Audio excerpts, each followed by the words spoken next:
Olá, queridos! Nós estamos aqui também agora para falar um pouco sobre o nosso conteúdo de geografia, falar um pouco sobre a globalização e o meio ambiente.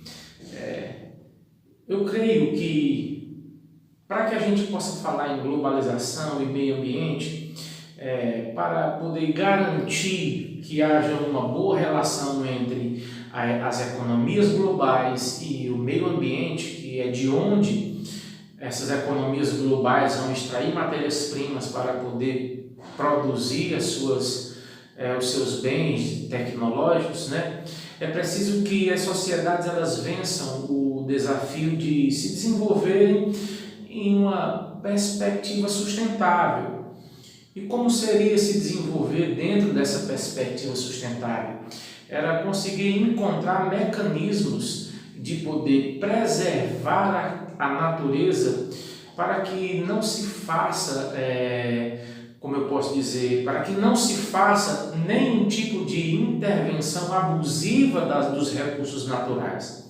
Até porque as gerações seguintes, elas precisam ter acesso às coisas, os recursos naturais, para que elas possam adquirir o seu sustento, para que elas possam também, como sociedade, elas possam se desenvolver. Então, primeiro, queridos, a relação entre a globalização e o meio ambiente, ela se expressa nessa perspectiva de diminuir os impactos gerados pelas transformações tecnológicas. Tecnologia custa caro e também se explora muitos recursos da natureza para poder produzir e se produz em grande escala. Nós somos uma sociedade altamente consumista e nós somos estimulados ao consumo, mas essa tecnologia também traz um preço, um custo. E que custo é esse? Cada vez mais é necessário recursos naturais. E quanto mais se utiliza esses recursos naturais, mais se degrada o ambiente. Quanto mais se produz, mais se polui, por exemplo. E menos daquela matéria vai estar disponível na natureza para que, como eu disse, outras gerações possam ter acesso a esses recursos também. Então, é inevitável que dentro dessa revolução técnico-científica informacional que a gente vive hoje, se procure essas soluções para que o ambiente, o meio ambiente, ele não seja tão afetado por conta da produção tecnológica das indústrias, certo? Essa revolução ela também proporcionou grandes avanços para a sociedade, né? Avanços suficientes para integrar as diferentes partes do planeta e alterou drasticamente o sistema de produção. Lembremos que antes dessas revoluções tecnológicas que houveram, antes da implantação e do crescimento da indústria, nós éramos uma sociedade rural que dependia exclusivamente das coisas rurais, mas era uma sociedade que vivia também em um contexto de vida muito mais simples do que o que a gente vive hoje. Hoje nós temos à nossa disposição tantas coisas que há gerações atrás nós não tínhamos, e tudo isso é fruto desse desenvolvimento tecnológico. Hoje nós somos uma sociedade totalmente informatizada. Em todos os lugares que você vai, você pode ver que a tecnologia tem avançado, o aumento da tecnologia é cada vez mais usual no dia a dia das pessoas. Imaginemos aí então que você e eu somos uma sociedade tecnologicamente desenvolvida e avançada. Vamos imaginar, por exemplo, que os nossos filhos no futuro eles terão bem menos dificuldades do que nós para poder lidar com as tecnologias. Alguém de 70 anos ele tem com certeza uma grande dificuldade, por exemplo, de lidar com as tecnologias de hoje. Ele talvez não sabe o que é um e-mail, ele talvez não sabe o que é um celular. E sabe por quê, queridos? Porque nós estamos vivendo um tempo de avanço e eu quero dizer para vocês que a tecnologia ela avança de maneira muito rápida.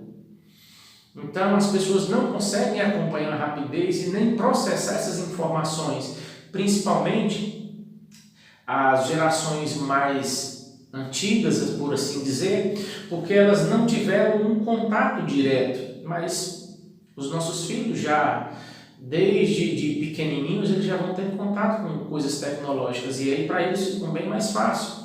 Isso em si facilitou muito a comunicação, nós podemos nos comunicar de maneira instantânea através dos aplicativos como o WhatsApp, por exemplo. Antigamente havia uma grande dificuldade de informação e hoje a globalização fez com que nós pudéssemos de maneira muito rápida nos comunicar e também os processos são bem mais rápidos, tudo hoje está ficando muito mais rápido, nós estamos numa sociedade extremamente acelerada, né? E, por definição, globalização é entendido como um processo de integração global, né? Onde as economias e as sociedades globais elas estão cada vez mais parecidas, né? Isso corresponde a um período de grandes avanços, um período de expansão do sistema de capital, ou seja, muito mais dinheiro rolando nas economias do mundo inteiro, em todos os países, e mesmo que de uma maneira desigual isso aconteça, eu quero dizer para vocês que há um grande e progressivo crescimento de riqueza nos países. Então os países têm conseguido ganhar e avançar muito nas questões econômicas por conta dessa economia global.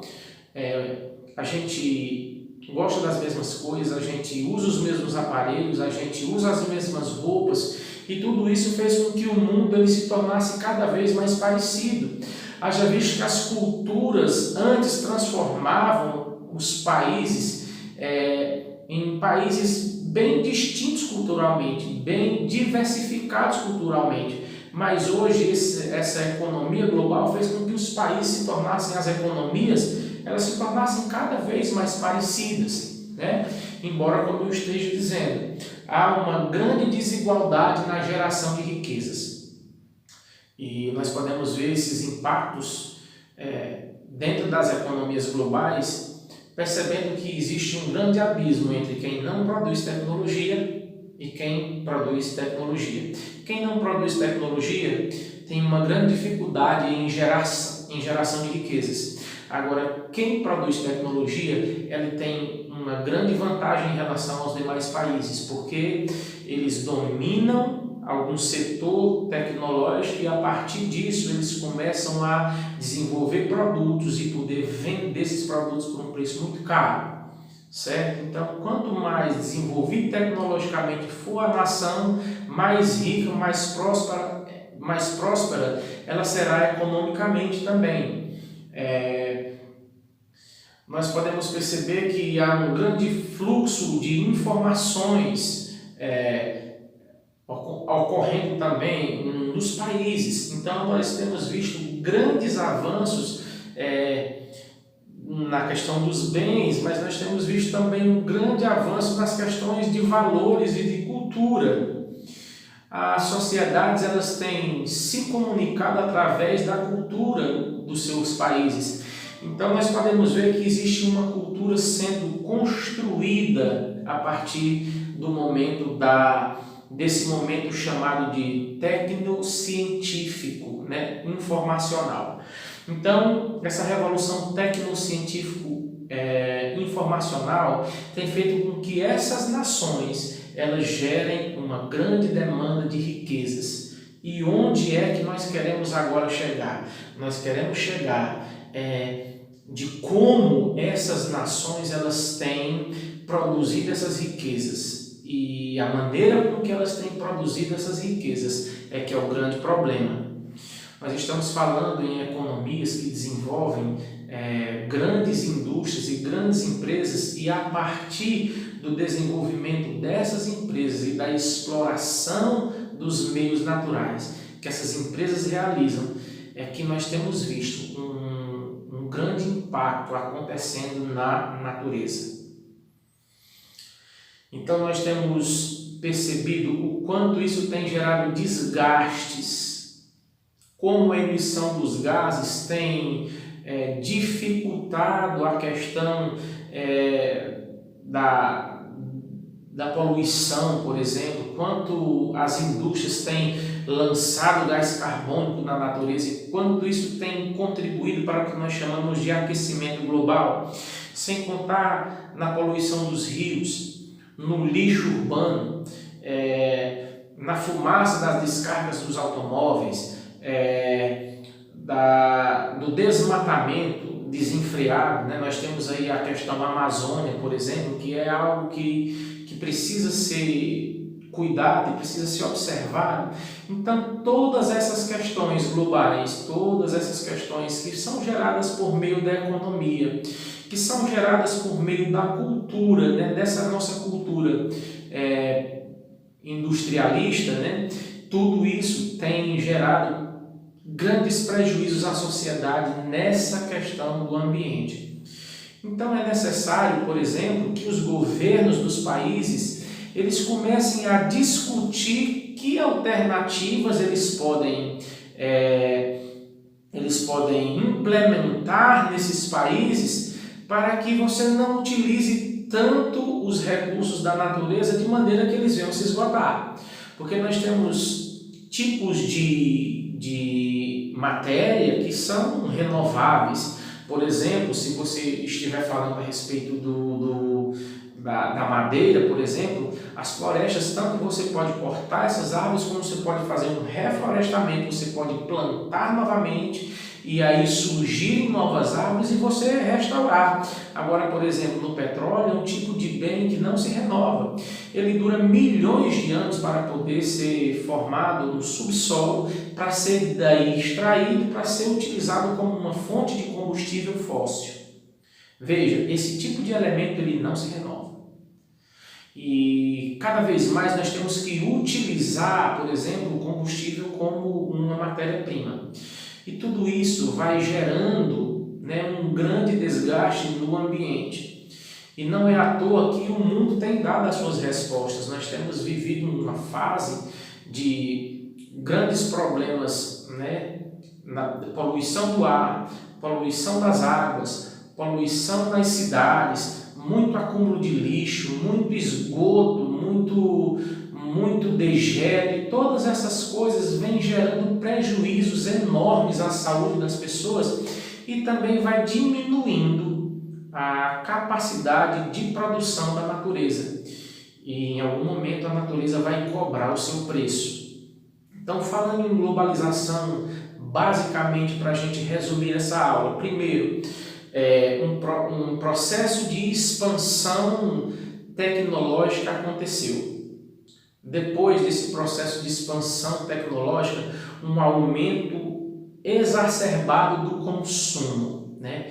Muitos produtos sendo desenvolvidos e produzidos em grande escala, o que demanda muita matéria e muita exploração da natureza. E muitas vezes essa exploração indiscriminada tem gerado vários danos.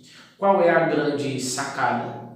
É que se descubra maneiras alternativas de se produzir e se produzir sem explorar tão violentamente a natureza. Isso é possível. E quando isso entrou em pauta, os governos começaram a se preocupar, por causa de que esses recursos em algum momento eles podem acabar. E aquilo que nós conhecemos como sociedade hoje, sociedade globalizada, uma sociedade de cultura muito próxima, muito parecida, que consome as mesmas coisas, que assistem às mesmas coisas, que falam as mesmas coisas, que se vestem do mesmo jeito, que come cada vez mais parecido. Então essa sociedade que é tão diversificada e agora está tão global, tão parecida, tão próxima, ela corre sérios riscos. E nós não podemos ignorar esses riscos. Então, queridos, essa é a nossa aula de globalização e meio ambiente. Precisamos cuidar bem do ambiente natural, mas precisamos também continuar produzindo, gerando economia, gerando riqueza, gerando emprego e melhores condições de vida. Precisamos achar então um equilíbrio, né? para que a sociedade viva bem, a sociedade viva em equilíbrio e para que as demais gerações que virão, elas também tenham acesso a uma vida de qualidade. Então é isso. Deixo aqui o meu abraço em nome das Ciências Humanas, no nome do tio Chico, no nome da Patrícia. E se Deus quiser, gente, não muito distante, nós vamos nos ver e vamos estar próximos e vamos estar trocando conhecimento, porque afinal de contas, nada substitui o nosso ambiente de sala, onde você pode fazer as suas perguntas e onde a gente pode interagir e onde a gente pode ter um proveito ainda maior dos nossos estudos. E eu quero deixar aqui o meu abraço para vocês.